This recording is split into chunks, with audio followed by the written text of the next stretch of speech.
GPS Tamil channel தங்களை அன்புடன் வரவேற்கிறது. தற்போது அமீரகத்திலிருந்து வந்தே பாரத்தின் 5ஆம் கட்டம் மூலம் இயக்கப்படும் விமானங்களுக்குண்டான டிக்கெட் முன்பதிவு குறித்தும், இந்தியாவிலிருந்து அமீரகத்திற்கு செல்பவர்களுக்கான ICA ஒப்புதல் குறித்து அபுதாபி சர்வதேச விமான நிலையம் அறிவித்த தகவல் குறித்தும், அமீரகத்திலிருந்து இந்தியா செல்லும் பயணிகளுக்காக இந்திய அரசு அறிவித்த அறிவிப்பு குறித்தும் காணலாம். செய்திகளை முழுமையாக காணுங்கள். ஐக்கிய அரபு அமீரகத்தில் தொற்று நோயால் புதிதாக 179 பேர் பாதிக்கப்பட்டுள்ளதாகவும், இதுவரை மொத்தமாக பாதிக்கப்பட்டவர்களின் எண்ணிக்கை 62,704 உள்ளது என அமைச்சகம் அறிவித்துள்ளது. மேலும் இந்நோயிலிருந்து புதிதாக 198 நோயாளிகள் மீண்டுள்ளதாகவும், இதுவரை மொத்தமாக மீட்கப்பட்டவர்களின் எண்ணிக்கை 56,766 உள்ளது என அமீரகத்தின் சுகாதார அமைச்சகம் தெரிவித்துள்ளது. அபுதாபி சர்வதேச விமான நிலையம் தற்போது ஒரு அறிவிப்பு ஒன்றை வெளியிட்டுள்ளது. அதில் தொற்றுநோய் காரணமாக வெளிநாடுகளில் சிக்கியிருக்கும் அமீரக வாழ் குடிமக்கள் ஆகஸ்ட் 11 முதல் அபுதாபி சர்வதேச விமான நிலையத்திற்கு வரும்பொழுது ICA ஒப்புதல் பெற்றிருக்க தேவையில்லை என தெரிவித்துள்ளது.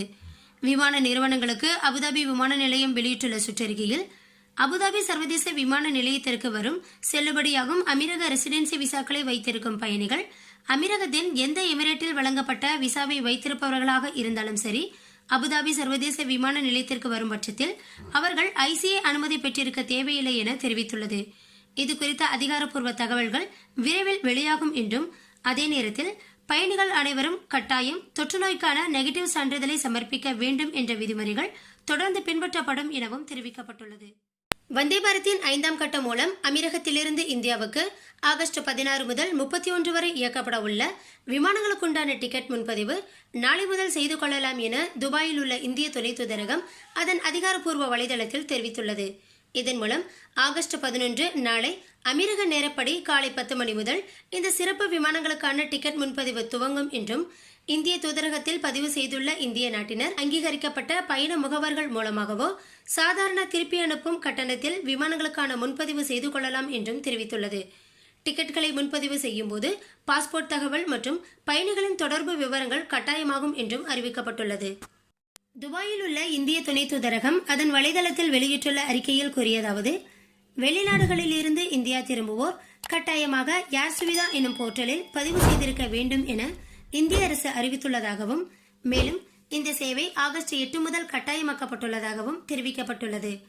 வெளிநாடுகளிலிருந்து இந்தியா வரும் மக்கள் டிஸ்கிரிப்ஷனில் கொடுக்கப்பட்டுள்ள இணையதள முகவரிக்கு சென்று தங்களுடைய வருகையை பதிவு செய்ய வேண்டும் என்றும், இந்த வசதியின் மூலமாக மக்கள் தங்களது சுய உறுதிமொழி படிவத்தை சமர்ப்பிக்க மற்றும் குவாரண்டைன் விதிமுறைகள் குறித்த நடைமுறைகளுக்காக நீண்ட நேரம் விமான நிலையத்தில் நிற்க வேண்டிய அவசியம் இருக்காது என்றும் தெரிவிக்கப்பட்டுள்ளது. ஏர் சுவிதா போர்ட்டலில் பயணிகள் தங்களது உறுதிமொழி படிவத்தை பூர்த்தி செய்ய வேண்டும் என்றும், மக்கள் தங்களது பாஸ்போர்ட் நகலை போர்ட்டலில் பதிவேற்றம் செய்து சுய உறுதிமொழி படிவத்தை பூர்த்தி செய்கையில் பயணிகள் தங்களது பயண விவரங்கள், இந்தியாவில் உள்ள தங்களது முகவரி மற்றும் போன் நம்பர் உள்ளிட்ட தனிப்பட்ட தகவல்களையும் சமர்ப்பிக்க வேண்டும் என்றும் கூறப்பட்டுள்ளது. பயணிகள் தங்களது பயண நேரத்திற்கு முன்னதான 96 மணி நேரத்திற்கு முன்பு எடுக்கப்பட்ட தொற்று நோய்க்கான நெகட்டிவ் சான்றிதழையும் சமர்ப்பிக்க போர்ட்டலில் வழிவகை செய்யப்பட்டுள்ளதாகவும், ஏர் சுவிதாவில் சமர்ப்பிக்கப்பட்ட பயணிகளின் விவரங்களை சுகாதார அதிகாரிகள் அங்கீகரிக்கும் பட்சத்தில் மக்கள் நேரடியாக தங்களது வீட்டில் தனிமைப்படுத்திக் கொள்ள அனுமதி அளிக்க வாய்ப்பு இருப்பதாகவும் தெரிவிக்கப்பட்டுள்ளது. ஆகஸ்ட் 8 முதல் 11ஆம் தேதி வரை போர்ட்டலிலும் நேரடியாகவும் மக்கள் தங்களது சுய உறுதிமொழி படிவத்தை சமர்ப்பிக்கலாம் என்றும், ஆகஸ்ட் 11ஆம் தேதிக்கு பிறகு போர்ட்டலில் மட்டுமே மக்கள் தங்களது சுய உறுதிமொழி படிவத்தை சமர்ப்பிக்க முடியும் என்றும் குறிப்பிடப்பட்டுள்ளது. இந்திய விமான போக்குவரத்து அமைச்சகம் சில நாடுகளுடன் சிறப்பு விமான போக்குவரத்து ஒப்பந்தத்தை ஏற்படுத்தியிருக்கிறது. இதன் மூலம் அந்நாடுகளுக்கு இடையேயான விசா மற்றும் பயண நடைமுறைகளை இந்தியா எளிதாக்கியிருக்கிறது. தற்போதைய சூழலில் அமெரிக்கா, ஐக்கிய ராஜ்யம், ஜெர்மனி மற்றும் பிரான்ஸ் ஆகிய நாடுகளுடன் இந்தியாவின் ஏர் பபிள் ஒப்பந்தம் இறுதியாகியுள்ளது. இதன் அடிப்படையில் இந்திய விமான போக்குவரத்து அமைச்சகத்துடன் ஏர் பபிள் ஒப்பந்தத்தில் இணைந்துள்ள குறிப்பிட்ட நாடுகளில் இருந்து இந்தியர்கள் தாயகம் திரும்பவும், அதேபோல இந்தியாவிலிருந்து அந்த நாடுகளுக்கு இந்தியர்கள் பயணிக்கவும் விதிக்கப்பட்டிருந்த விசா குறித்த தடைகள் தளர்த்தப்படும் என இந்திய உள்துறை அமைச்சகம் தெரிவித்துள்ளது. இந்த பட்டியலில் விரைவில் அமீரகம் இணைய உள்ளதாகவும் இந்திய தூதர் பவன் கபூர் தெரிவித்துள்ளார்.